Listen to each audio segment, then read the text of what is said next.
Sim, sim.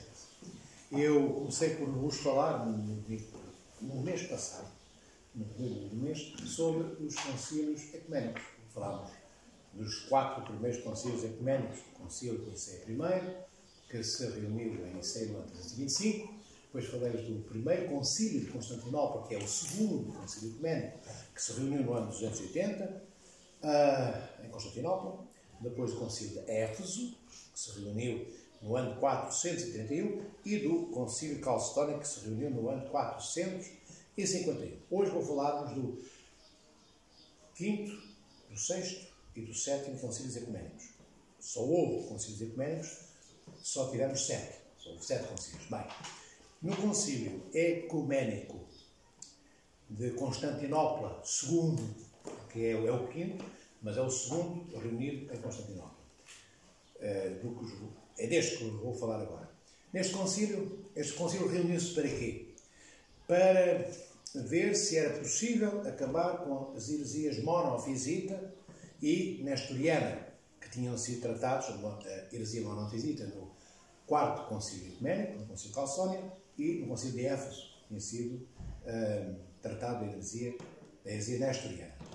Porque os concílios decidiram que estas eram heresias. O que eram as heresias? O que são as heresias? São tudo aquilo que era dito por bispos daquela época, por heresiarcas. Quem era o heresiarca? Era o chefe daquela, panóplia de gente que estava contra aquilo que a Igreja sempre tinha vivido. Sempre tinha, desde os apóstolos, transmitido, década após década, século após século, às comunidades do tempo e vindouras. E a certa altura, durante aqueles primeiros 300 anos, a Igreja começa a crescer muito. E no século IV, logo no princípio do século IV, no ano 325, quando se reuniu na Concílio Ecuménico, o cristianismo já estava expandido por toda a terra conhecida do tempo.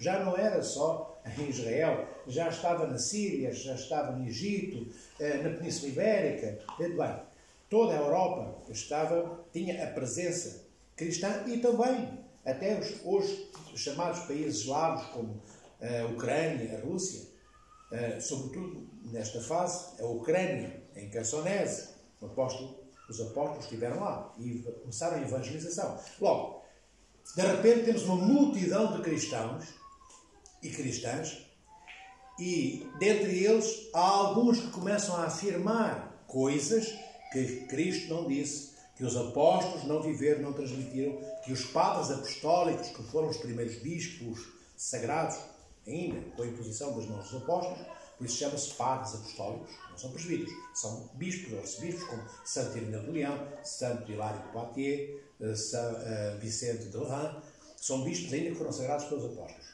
Então, pouco a pouco, a Igreja começa a ouvir dissonâncias, não é? E coisas que não eram verdadeiras, que punham em causa a Santíssima Trindade, punham em causa a encarnação do Verbo, punham em causa a maternidade também de Deus. Bem, hoje, no concílio de Constantinopla II, reunido no ano 553, o imperador Justiniano, na altura, convoca o concílio e, sem muitos detalhes, o que é que ele quer? Quer ver se põe, de uma vez por todas, fim à heresia nestoriana e ao monofisitismo, ou à heresia monofisita.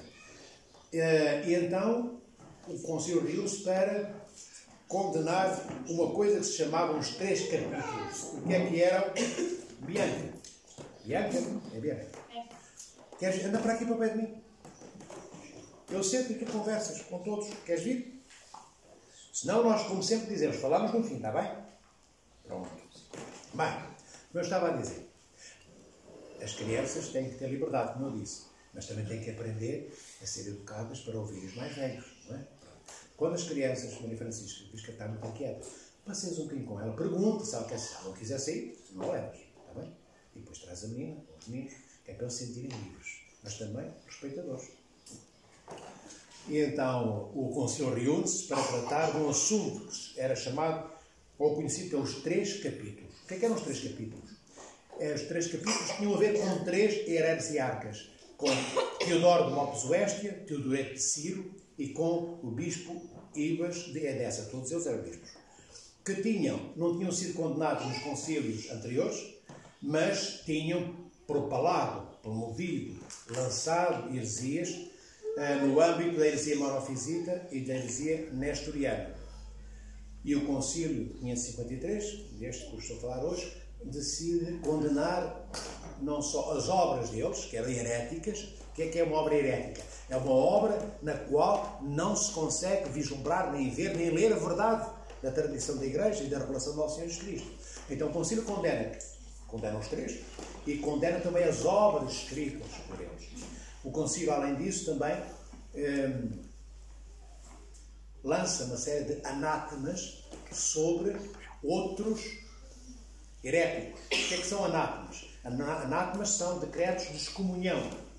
E entre eles são mencionados outros, como por exemplo Orígenes, que nunca tinha sido condenado, e Orígenes foi condenado neste concílio ecuménico. Não foi condenado uma das obras mais, como eu ia dizer, marcantes da vida de Orígenes, que é a chamada Apocatástasis. Alguns de vós já ouviram falar. Orígenes diz na Apocatástasis que no final dos tempos, esta é a heresia dele, entre outras, todos nós seremos salvos, de todas as épocas, até os demónios se converterão, diz ele. E isto é uma heresia. Claro que os demónios não se convertem, não podem fazer penitência, nem podem confessar-se, nem podem arrepender-se. E nós também, os que seguimos o demónio, Cristo não nos obriga a entrarmos no reino dos céus. Porque o Senhor respeita a liberdade que nos deu. E nós somos seres humanos, mulheres e homens livres. Então, esta heresia de Orígenes punha em causa toda a tradição da Igreja, tudo o que a Igreja ensinava. Mas esta obra dele, estranhamente, nunca foi condenada, nem neste concílio, nem em nenhum concílio. Só o nome dele aparece no meio dos outros heréticos que foram condenados. Então, o concílio reúne-se para acabar fundamentalmente, ou tentar ver se erradicava, se punha um termo, um fim à heresia nestoriana e monofisita. Não aconteceu.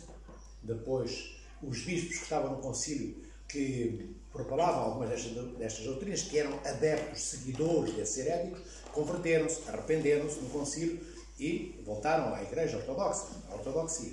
Só que na Síria e no Egito, as comunidades lá continuaram a ser nestorianas e monofisitas. Ainda hoje nós temos uma grande igreja, que é a Igreja Copta do Egito, que tem cerca de 20 milhões de fiéis, e que vem dessa época. São monofisitas. Claro que hoje eles não propalam mais esta heresia como há 1600, 700 anos atrás. Mas ainda tem uns laivos, uns restos, digamos, um ranço. Mas são uma igreja séria. Não é? E já não professam esta heresia. Mas vejam, ficaram afastados da igreja durante 1800 anos. Ainda hoje, a Igreja Copta não tem comunhão com as igrejas, com as 20 igrejas ortodoxas que nós conhecemos, com quem nós temos comunhão espiritual. E os nestorianos também. Bem, e essas heresias, nestorianismo, ainda hoje existe. Por exemplo, no caso das comunidades protestantes, na maioria delas, as comunidades protestantes não dizem que são nestorianas, mas não aceitam a Mãe de Deus como Mãe de Deus. E isto é o que anunciava a heresia Nestórios. Nestorianismo dizia que que a Virgem Maria era Mãe de Cristo e não Mãe de Deus. Porque ele fazia duas distinções. Nestórios dizia, para vos lembrar do que eu disse há um mês atrás, Nestórios, o herético, dizia que Cristo, o Verbo que encarnou, não é? Ou seja, o Verbo não tinha encarnado no ventre de Maria, se é que é, porque tinha pessoa divina, natureza divina e vontade divina.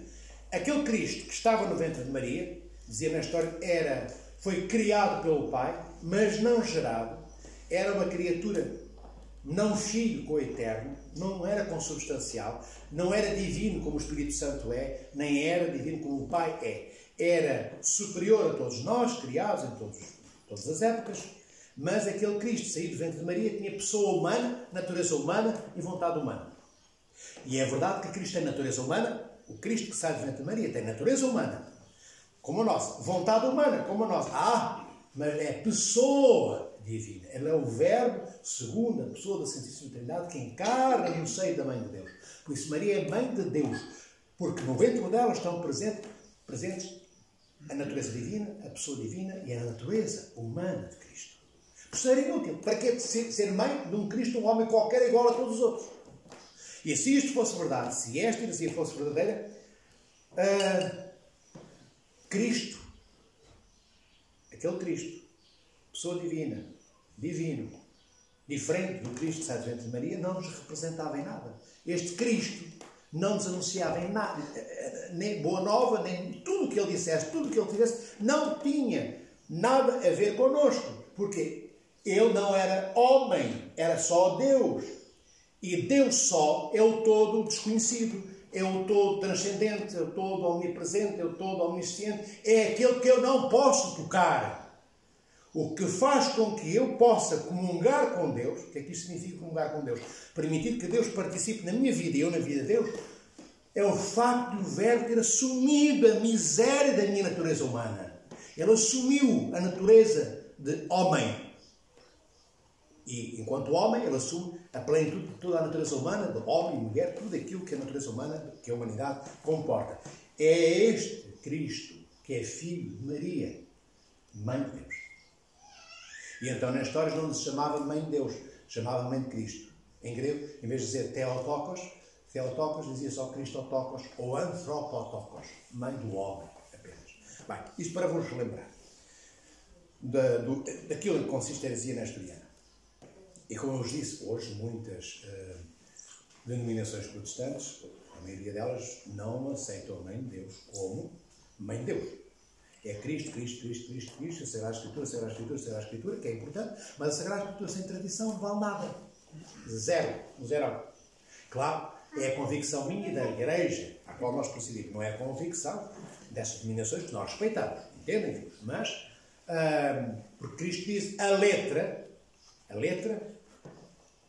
sem o Espírito, é morta. A letra mata. Eu posso ler a Sagrada Escritura e vou interpretá-la eu arrogo-me o direito de ter conhecimento e poder para poder interpretar a Sagrada Escritura. Ora, hoje, muitas denominações cristãs, que se dizem cristãs, fazem isso. Dizem o quê? Que o Espírito Santo nos assiste. Sim, é dito que o Espírito Santo sopra onde e quando quer. Quando Ele quer e onde Ele quer. Não é quando eu quero e abro a Sagrada Escritura e começo a lê-la. Quem me diz a mim que o Espírito Santo está ao meu lado para me iluminar?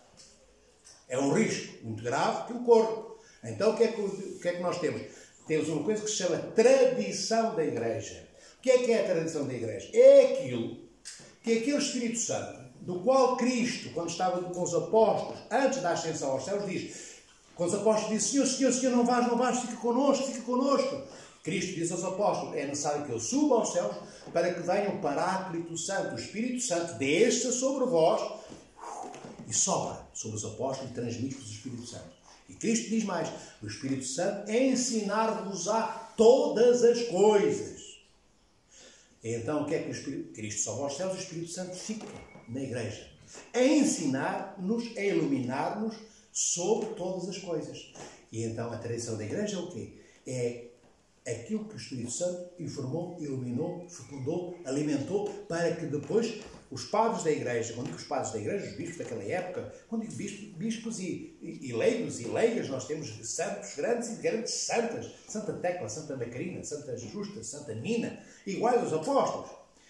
Então o Espírito Santo faz o quê? Faz com que toda a Igreja, com estas santas, mártires e confessoras e confessores, e bispos e presbíteros e diáconos e monges e monjas, sendo inspirados pelo Espírito Santo, peguem naquela revelação que é a revelação de Cristo, que ele transmite aos apóstolos, que é uma espécie, como eu já vos digo, é como se a revelação de Cristo fosse uma semente. Sabem o que é? Já vos disse, olha, um caroço de pêssego. Isto é a revelação de Cristo que transmite. Como imagem. Porquê? Porque está fechada, é hermética, é difícil de entender. Cristo falava em parábolas aos apóstolos.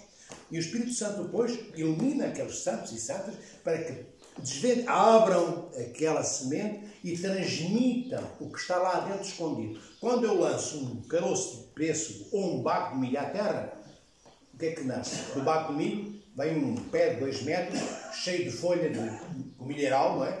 Com espigas, com 20, 30 folhas, 50 folhas.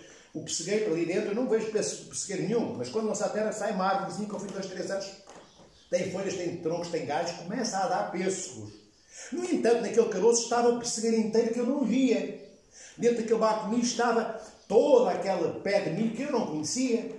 Também dentro da revelação que Cristo transmite aos apóstolos está tudo o que nós vivemos hoje em igreja. Só que não estava explicado, dito nem vivido desta forma. É o Espírito Santo que depois inspira aqueles santos e santas daqueles primeiros tempos e dos tempos de hoje, dos tempos de ontem. Não é só dos primeiros séculos. O Espírito Santo ilumina e faz com que, ilumina, informa e transmite, e faz com que os teólogos e teólogas e santos e santas vejam o que estava escondido nas palavras de Cristo. É isto que o Espírito Santo faz. E então o Espírito Santo revela isso que estava escondido. O pé de milho que ninguém via. O pessegueiro que estava lá, na semente, naquela revelação de Cristo. A revelação de Cristo, cuidado com o que eu estou a dizer para entender. A revelação de Cristo é total, é plena, ninguém pode nunca mais dizer nada, nem uma vírgula, para além do que Cristo disse. O que o Senhor disse é a revelação plena. Nada mais pode ser dito melhor, ou mais intenso, ou com maior informação do que aquela que Cristo disse. É tudo o que há para ser dito sobre a revelação, foi dito por nosso Senhor Jesus Cristo. O que a Igreja faz é descobrir, pela vida em Igreja, como devemos viver a revelação do próprio Cristo. Em que é que ela consiste? Eu devo-vos dizer na homilia de hoje, a propósito dos concílios ecumênicos. No primeiro século, depois dos apóstolos serem martirizados e subirem aos céus, por volta, por exemplo, do ano 100, não se falava em natureza divina, natureza humana, pessoa divina de nosso Senhor Jesus Cristo, vontade humana, vontade divina. Não! Mas os apóstolos viveram esta realidade. Tomé hoje, ele disse, meu Senhor, ele reconhece que Cristo tem natureza humana. Meu Senhor e meu Deus. Ele reconhece que Cristo tem natureza humana e natureza divina. Só que não estava escrito. E porquê é que não estava escrito? Porque no primeiro século e no segundo século, no ano 100 e poucos, no ano 200 e tal, antes do primeiro concílio ecumênico, não se escrevia, não era hábito, era transmitida a tradição e vivida e transmitida por via oral, como eu estou a falar convosco. Ninguém escrevia nada, ou muito pouco. Só começa a haver necessidade de passar a escrito aquilo que já todos viviam, quando alguns começam a dizer, não é assim. Eu não aceito. Eu não reconheço. Isso não está certo. Então a Igreja, quem é a Igreja? Aqueles e aquelas que viviam na sua vida a boa nova, transmitida por Cristo. O que é, filho? O quê? Deixa estar. Não tem problema. Deixa estar. Bem, estava eu a dizer.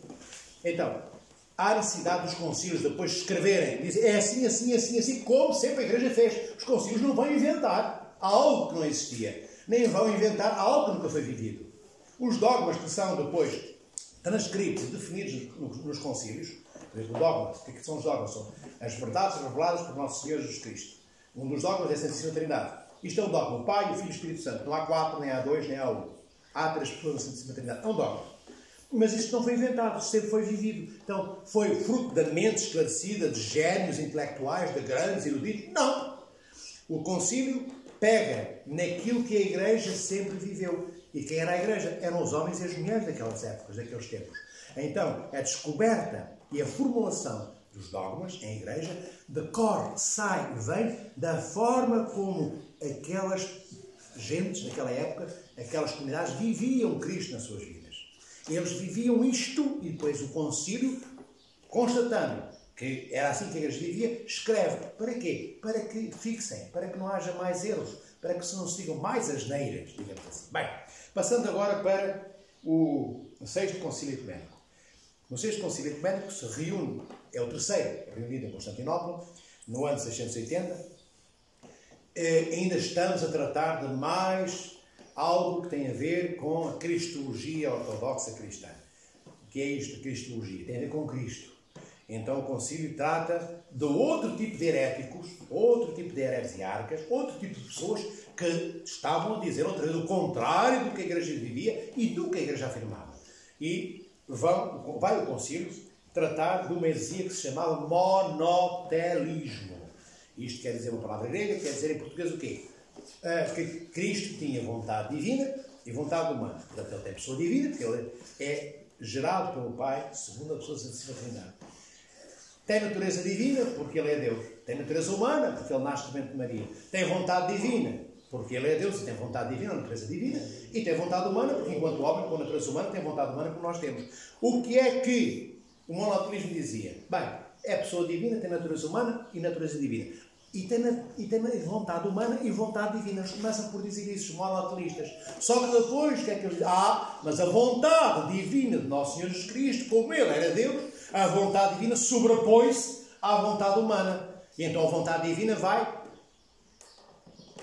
circunscrever, vai mandar, digamos assim, para que entendais, na vontade humana de Cristo. Os monoteístas diziam que Cristo acabava por não ter vontade humana, que a sua vontade humana fazia o que a vontade de Deus, que ele tinha também, mandava. E não é verdade.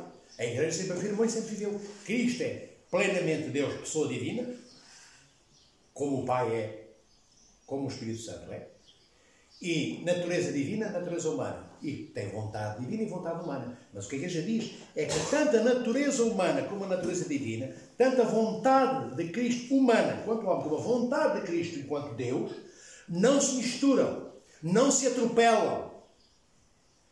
Vivem em permanente harmonia, em sintonia absoluta, em paz e concórdia total. O que a natureza humana de Cristo fazia, no caso dos monofisitas, e no caso do monoteísmo, o que a vontade humana de Cristo fazia, porque Cristo queria que agir dessa forma, era escutar Deus seu Pai, escutar a sua vontade divina. Então a vontade humana de Cristo, quando Cristo vai para a cruz, não é a vontade divina que o obriga a ir para a cruz. Deus seu Pai diz-lhe, convida o seu Filho, Nosso Senhor Jesus Cristo, Verbo encarnado, a ir para a cruz, a assumir a cruz e ir para o Gólgota, para o Calvário. Mas é Cristo, enquanto homem, que põe a sua vontade de homem e diz, eu vou lá onde tu, meu Pai, queres que eu vá. Não foi um robô. É a vontade divina que mandou e Cristo é um robô e vai sem empenhar a vontade humana. Não. É que Deus morre na cruz, na natureza humana de Cristo. Deus não morre na sua divindade, porque Deus não é possível ser atingido. Deus é imortal. Nem nada pode atingir a divindade. Mas Cristo é Deus. Vejam bem, pessoa divina, natureza humana, natureza divina, vontade humana e vontade divina. E é enquanto natureza humana de Cristo, como a minha, como a vossa, e usando a sua vontade de homem, que ele decide aceitar o convite feito por seu Pai. E é enquanto homem, Deus, mas empenhando a vontade humana que vai para a cruz. Porque não é a natureza divina que transporta a cruz, é a natureza humana que transporta a cruz de Cristo aos ombros.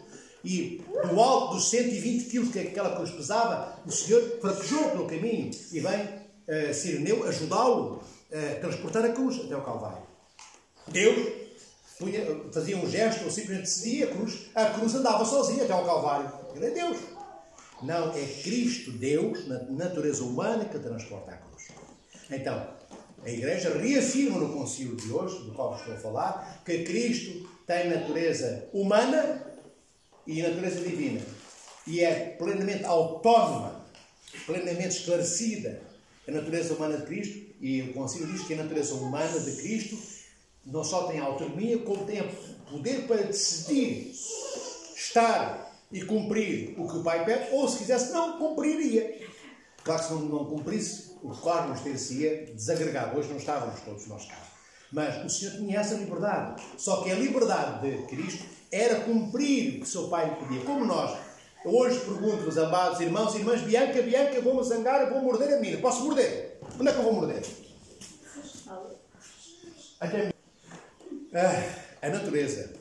Cristo, na sua a propósito da cruz e do Senhor e do caminho da cruz, é com a sua natureza humana que ele sobe o Calvário. É naquelas costas da natureza humana que o Senhor leva, vergastadas dos chicotes dos soldados que estão cá embaixo, a agredir Cristo Nosso Senhor. É daquelas costas humanas, onde está a natureza humana de Cristo como a nossa, que sai aquela carne e ficam as costelas em osso. E é pela vontade humana de Cristo que Ele não foge, não tenta fugir dali. O Senhor sabia que ia ser crucificado. Ele não tentou fugir para o Egito, nem fugir para sítio nenhum. Ele sabia que ia ser preso, que Judas o iria trair. E o Senhor fica porque humanamente decidiu ficar. Porque se Cristo não tivesse natureza humana forte e livre como a nossa, Ele não nos podia representar. Porque não podia ser o nosso modelo, não podia ser parâmetro, não podia ser exemplo para nós, porque nós diríamos, não, mas foi Deus. Deus é que fez tudo, o homem não fez nada. Então, nós somos só mulheres e homens, nós não temos natureza divina. Então, Cristo é exemplo para nós, porque é sendo Deus, Ele, com a natureza humana, como aquela que nós temos, Ele consegue assumir a plenitude da missão divina ou humana que seu Pai lhe deu. Nós pensamos que Cristo é sempre Deus e sempre homem. Igualmente Deus e plenamente homem. Plenamente natureza humana porque homem, plenamente natureza divina porque Deus. Plenamente com vontade divina e plenamente com vontade humana. Então é isto que o concílio esclarece e define. Bem, e o monoteísmo, na sua, digamos, nos seus aspectos mais graves, acabou por aqui. Depois passamos para o último, e aqui vamos terminar. O último concílio ecuménico, que é o segundo concílio de Niceia. É o sétimo, mas é o segundo que se reúne em Niceia, na cidade de Niceia, que era um lugarejo, uma vila perto da cidade imperial de Constantinopla. E aqui temos uma heresia que é chamada heresia iconoclasta. Os iconoclastas eram aqueles que odiavam, não amavam os ícones. Diziam os iconoclastas que não podemos pintar ícones, porque Deus proíbe que os seres humanos façam qualquer representação dele, Deus. Como diz no Antigo Testamento. É verdade, no Antigo Testamento Deus diz que não seja feita nenhuma imagem, não é? Diante de mim, para que não houvesse o perigo da idolatria. Mas Deus depois também permite, no propiciatório, a ver se lembram, o que é que quer dizer propiciatório, que eu expliquei aqui há uns meses atrás, quando falei do Êxodo, do Pentateuco. O que é o propiciatório? A tampa, meninos, a tampa da Arca da Aliança. Propiciatório quer dizer tampa. Não é? E em cima da tampa, Deus autoriza que sejam feitos 2 querubins. Já ouviram falar? Na Arca da Aliança havia 2 querubins. Em relevo. E Deus permitiu. Não é? Bem cinzelado. Então a Igreja reúne este concílio, o sétimo concílio ecuménico, mais uma vez, para dizer, não, os iconoclastas estão errados, vós sois heréticos. O que dizeis, o que afirmais, não tem nada a ver com o que a Igreja viveu nos últimos quase 8 séculos, porque este concílio reúne-se no ano 787, logo quase 800 anos depois, não é? Dos apóstolos terem nascido para os céus e nosso Senhor Cristo ter ascendido aos céus. E a Igreja reafirma que, ao contrário do que diziam os iconoclastas, não é possível, é crime pintar ícones. A Igreja diz, é abençoado por Deus pintarmos ícones. Os ícones tinham estado na vida da Igreja desde São Lucas, apóstolo e evangelista, que foi o primeiro iconógrafo conhecido que pinta a Mãe de Deus 800 anos antes. Então, e nos primeiros séculos, e durante estes 7 séculos, os ícones estavam em todas as igrejas, como estão aqui, desde os tetos às paredes, em todo lado, nos mosteiros, em tudo. E o argumento sério que a Igreja invoca para dizer, estáis errados vós, heréticos, a Igreja sempre fez assim. E porquê que sempre fez assim? Sempre viveu assim? Porquê que sempre tivemos ícones?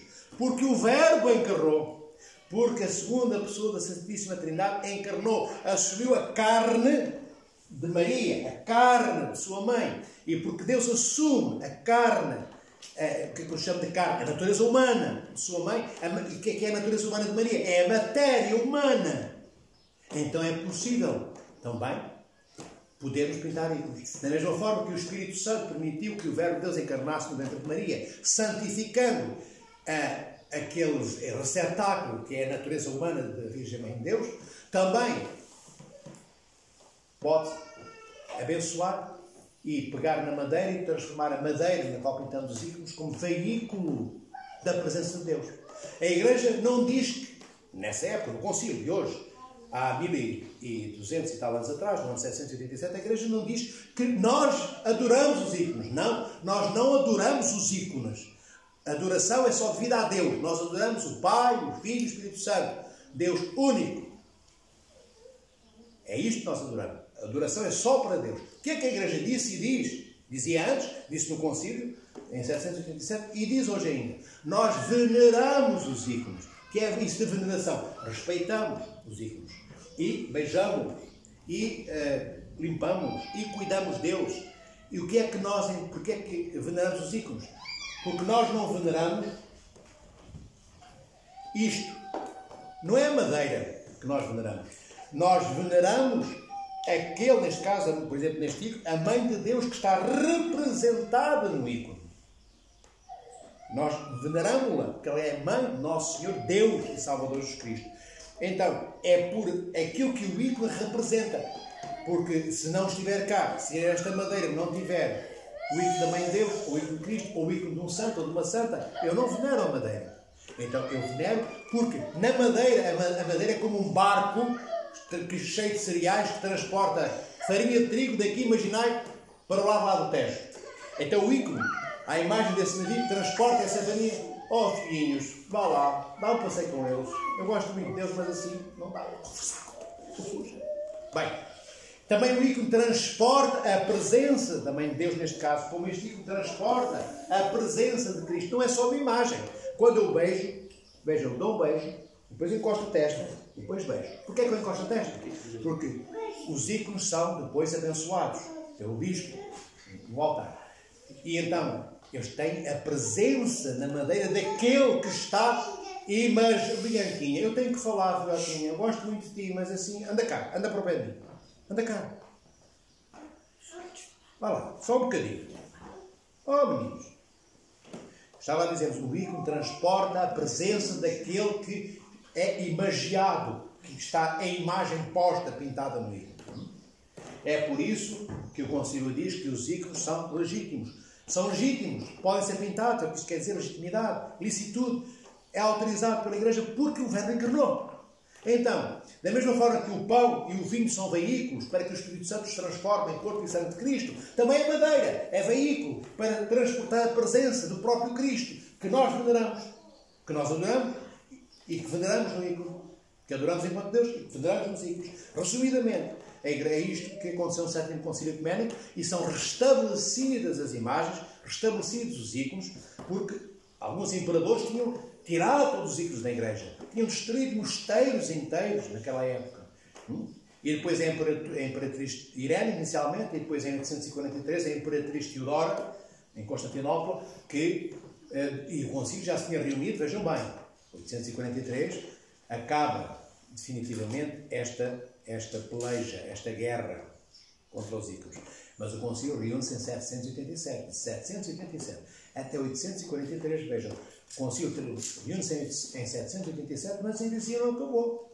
Ainda continuou mais uns 50, 60 anos. Ao todo, ela começa em 726, ano 726, esta heresia forte e firme contra os ícones, no ano 726, e acaba depois em 843, cerca de 120 anos. Demorou esta heresia até ser sanada, erradicada, e os ícones serem restabelecidos. Mas morreram milhares de fiéis. Foram mortos pelas tropas imperiais, porque muitos dos heréticos estavam como patriarcas. Eram bispos também, eram arcebispos, eram metropolitas. Não eram só povo, não, povo leigo. Eram grandes senhores na Igreja. Como, por exemplo, patriarcas de Constantinopla, que foram nesta época, e de Antioquia, e de Jerusalém, e de Alexandria, e de Roma, também aconteceu com os bispos de Roma, que foram excomungados. Então o Concílio depois condena os heresiarcas, os heréticos, não é? E restaura a legitimidade de toda a Igreja ter o que sempre teve, a iconografia, e de poder venerar aqueles que são heróis. Porquê é que nós temos ícones também? Porque o Verbo encarnou, sim. E porquê é que precisamos dos santos e santas? Porque somos homens e mulheres de pouca memória. Nós esquecemos o que comemos ontem. Não, o que comemos talvez não, porque é para o bandulho. E nós gostamos muito de encher a pança. Então não esquecemos a comida com facilidade. Mas esquecemos os nossos compromissos. Mesmo aqui, com as nossas famílias, com os nossos vizinhos, com os nossos irmãos. Quanto mais com Deus. Então os ícones lembram-nos aqueles que foram, que nós ainda não somos, mas que podemos vir a ser. O que é isso? Heróis e heroínas da fé. Os que estão pintados nos ícones são aqueles que tinham natureza humana como nós, filhos e filhas do Senhor nosso Deus. Porque é que estão nos ícones? Foram glorificados. Porque ultrapassaram, venceram as limitações do seu egoísmo. Se eram egoístas, passaram a ser menos ou acabaram com o egoísmo. Se tinham inveja, deixaram de ser invejosos. Se eram preguiçosos, passaram a ser lestes e a estarem disponíveis para ajudar os outros.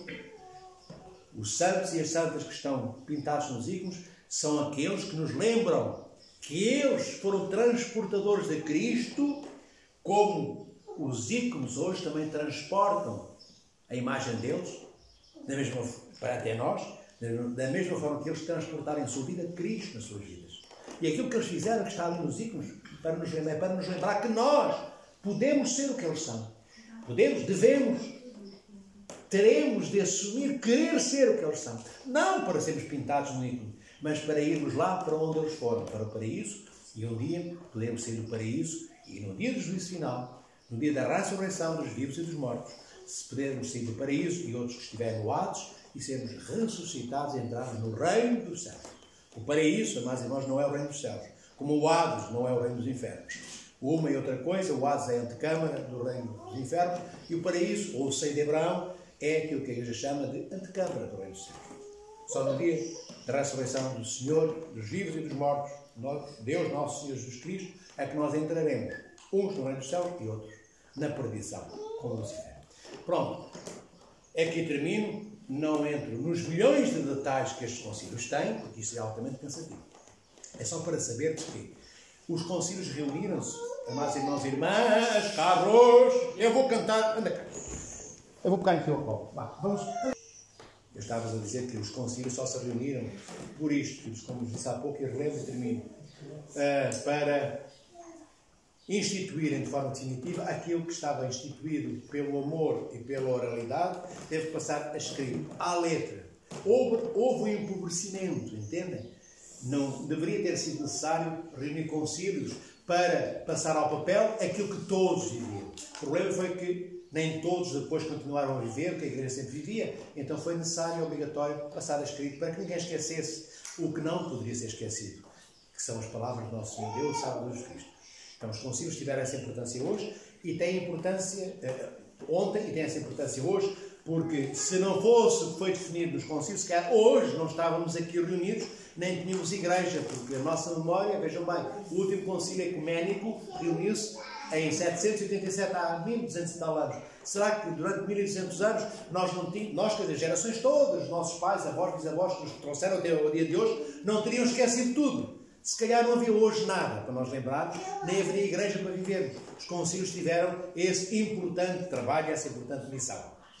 Mas o importante não é só sabermos aqui, intelectualmente, o que é que os concílios trataram, ou quais foram as heresias. O importante é conhecê-los e não sermos heréticos, não sermos nestorianos, nem monofisitas, nem iconoclastas, nem outros milhões de heresias que existem por aí. Um dia falaremos muitas mais, não falaremos aqui de 7 ou 8 heresias. Há milhares delas. E entre os milhares há pelo menos mais de uma centena de grandes heresias, da época e ainda hoje. Então, não sejamos aquilo que os heréticos dessa época foram. Sejamos verdadeiros cristos, que vivem e aceitam e comungam na Igreja, e é Igreja como Cristo nos a deixou. O que é que me importa, amados irmãos e irmãs, inventar coisas que Deus não disse? O que me importa acreditar num Deus que não existe, que eu criei ou que alguém criou e que me vende? Que me interessa? Estaria enganado, a minha vida seria toda inútil.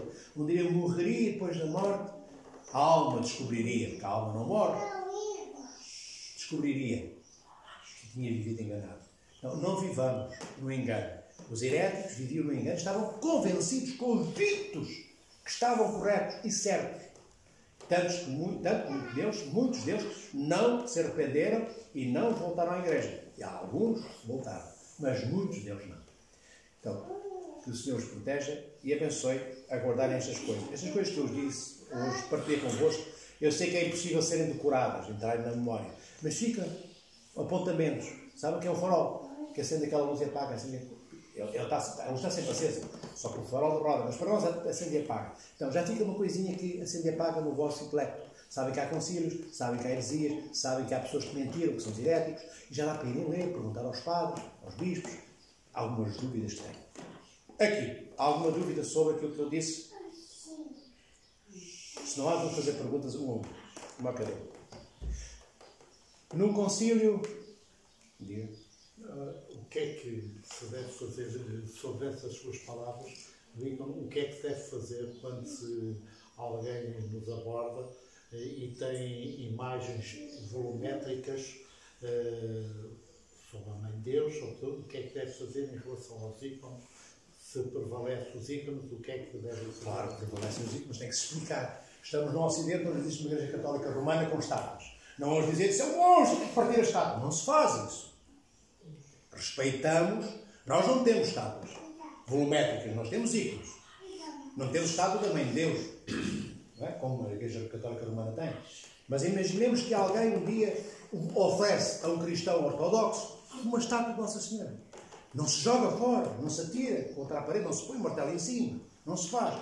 Guarda-se em algum sítio fora piedosa. Guarda-se lá num cantinho, tranquilo, com respeito. Entendem? Nós não temos estatuário. Nós temos só iconografia. Mas no Antigo Testamento nós temos os querubins pintados em volume na Arca da Aliança. Até hoje, em toda a Igreja Ortodoxa, nunca foi condenada a estatuário. Entendem? Não há um cânon de um concílio que diga é proibido fazer estátuas. Não há. Há o quê? É a tradição da Igreja. E também o que diz Deus no Antigo Testamento. Então, se alguém me vier dizer, ou perguntar ao Padre António, e dizer, olha, eu tenho uma estátua também de Deus em casa, eu tenho um ícone, mas eu gosto mais da estátua. O Padre António, se essa pessoa for ortodoxa, se for católica romana, o senhor diz bom dia, boa tarde, conversa, oferece um café e deixa a pessoa em paz. Não podemos obrigar ninguém a ser o que não quer ser. Quer ter uma estátua católica romana, não vou obrigar a ter um ícone. Posso propor, eu tenho um ícone também. Tem a estátua, quer também ter um ícone?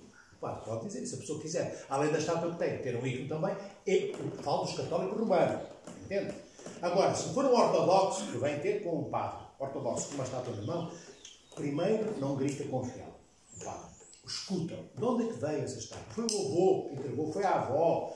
Há um amigo que ofereceu, que era católico romano, e era o que ele tinha, então deu aquela estátua pequenina daquele santo, Santo António, São João, de João de Damasco, o que for, um dos apóstolos. Então pergunta. E depois, se é ortodoxo, pergunta se tem ícones em casa. Se não tem nenhum ícone em casa, porque é ortodoxo, infelizmente não têm. Não porque não amem a igreja, não queiram ter. Uns vieram da guerra, não falo deste, de outras guerras, há 20, 30, 40, 50 anos, da Segunda Guerra Mundial. Quantos ortodoxos estavam nos campos de concentração? Tinham ícones ou outro? Onde é que um ortodoxo, num campo de concentração, tinha ícones? Não podia, não tinha. Não é, filho? Ou tinham roubado, ou não tinham conseguido levar, ou se perdeu. Bem, então, se for ortodoxo, ensina que é importante ter ícones e não estátuas. Mas tem que explicar porquê. Com carinho, com amor, para que aquela família, aquele marido, aquela mulher, entendam. E explique, como eu disse, que é porque o Verbo de Deus encarnou, que nós temos a possibilidade de pintar ícones e venerar os santos nos ícones. E que Deus não aconselha nem permite estatuar os santos em volumes tridimensionais, porque é muito fácil olhar uma estátua e sermos conduzidos à idolatria, a adorar ídolos. Ver. Outra vez, Nossa Senhora. Numa estátua, se tiver uma estátua da Virgem Maria, aqui uma estátua grande, pesa 100 kg, 200 kg, eu dou a volta à estátua. Eu consigo olhar a estátua de costas e vejo as costas, por exemplo, da Nossa Senhora de Fátima. No ícone eu não vejo. Se eu for ver as costas do ícone, não vejo nada, vejo isto. O ícone obriga-me a olhar de frente, eu e o rosto daquele que está representado no ícone. O ícone não me prende à madeira, como a estátua não pode prender ao cimento, ou ao betão, ou ao tijolo no qual ela é feita. O ícone é como uma janela aberta para o reino dos céus, que eu consigo, na qual consigo entrar, quando eu venero e sinto a presença daquele santo ou santa que estão pintados no ícone. Seja a Mãe de Deus, o Nosso Senhor Jesus Cristo, ou outros santos. Então, o ícone, a estátua, fixa-me na estátua. O ícone liberta-me para o encontro com Deus. Para a contemplação.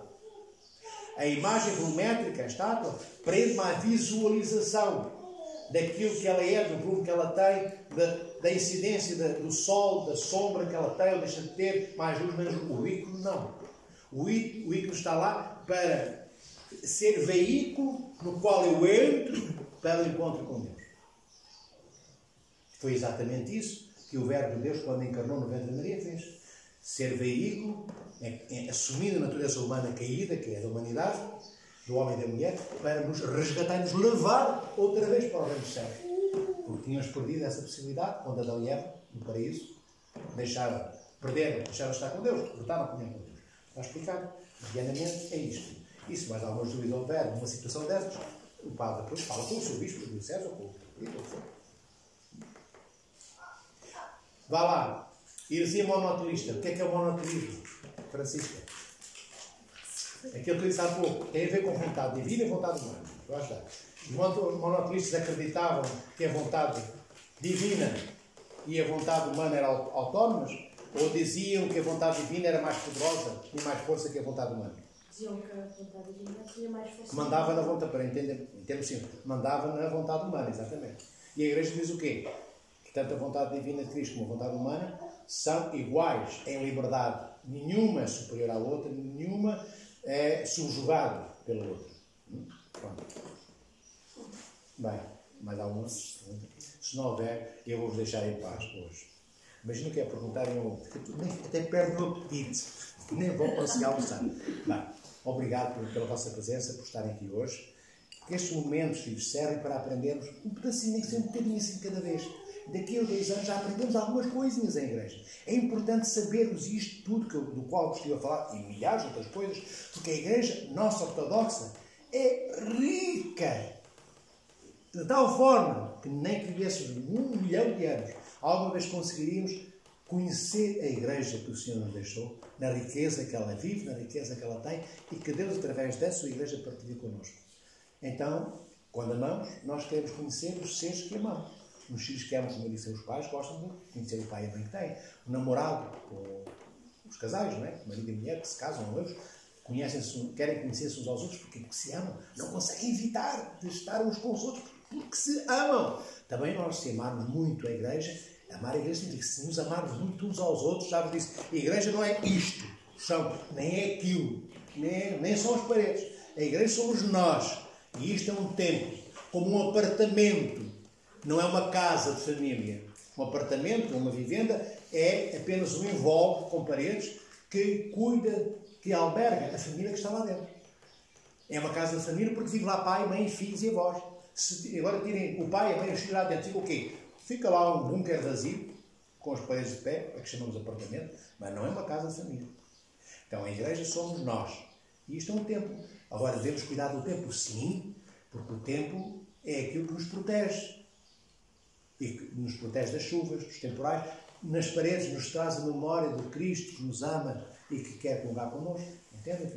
Então por isso também devemos cuidar das telhas de vez em quando, e das janelas, e da luz, tudo isso. Bem, quem quiser vir almoçar comigo ao mosteiro, já sabem, estão todos convidados sempre. E, bem, peço as orações de todos vós pela igreja, pela nossa igreja, pela igreja, enfim, em todos os países do mundo onde ela existe, a igreja ortodoxa, e todos aqueles que não sendo ortodoxos têm um coração cheio do amor de Deus, porque nem todos os ortodoxos não somos os únicos a entrar no reino dos céus um dia. Vamos ter surpresas. Um dia, se calhar, alguns de nós não estarão lá e outros que nem ortodoxos foram, ou viveram, entraram. Cristo não diz aos apóstolos: ficai atentos, prestai atenção, diz Cristo aos apóstolos, para que as prostitutas não entrem no reino dos céus antes de vós, apóstolos. Diz Cristo aos apóstolos. Olha que eles eram acima de patriarcas e metropolitas, eram apóstolos. E o Senhor diz-lhes isto: cuidado, porque sois apóstolos, não está garantido que entreis no reino dos céus. É o que Cristo quer dizer. Não basta o penacho ser metropolita para entrar no reino dos céus. Ter aqui as dragonas de marechal, general, ser bispo, padre, para entrar no reino dos céus. Quantos padres não entrarão no reino dos céus? Quantos bispos não irão para o reino dos céus? Quantos metropolitas não entrarão no reino dos céus? Porque nós não vivemos para transportar batinas. Entendem, filhos? As batinas é apenas para que quando chegam junto de nós, saibam que estão diante de um sacerdote de Cristo. E o que é isto? De um fiel saber que está diante de um sacerdote de Cristo quando vê a batina. Está diante de um sacerdote de Cristo é estar diante de alguém que me vai servir. Então aquele fiel sabe que aquele homem que ali está é seu servo. Não é o contrário, como hoje existem muitas igrejas. Os padres são servidos pelos fiéis. Os sacerdotes vivem à custa dos fiéis. Entendem? Os sacerdotes devem viver do que os fiéis partilham, mas estão lá para servir todo o povo de Deus, não para serem servidos. Eu digo isto porque isto é importante que se saiba. Quando virem um homem de batina, assim, peçam ajuda, porque ele está lá para ajudar. Se ele não ajudar, venham ter comigo, venham ter com o bispo da diocese na Ucrânia, na Roménia, onde for. Entendem? Um padre está lá para servir o povo de Deus. como nós também, quanto irmãos, mulheres e homens, para nos servirmos uns aos outros no amor do nosso Senhor Jesus Cristo. Glória a Ti, ó Cristo, nosso Deus e nossa esperança. Glória a Ti. Glória ao Pai, ao Filho e ao Espírito Santo, eternamente, agora e sempre, pelos séculos dos séculos.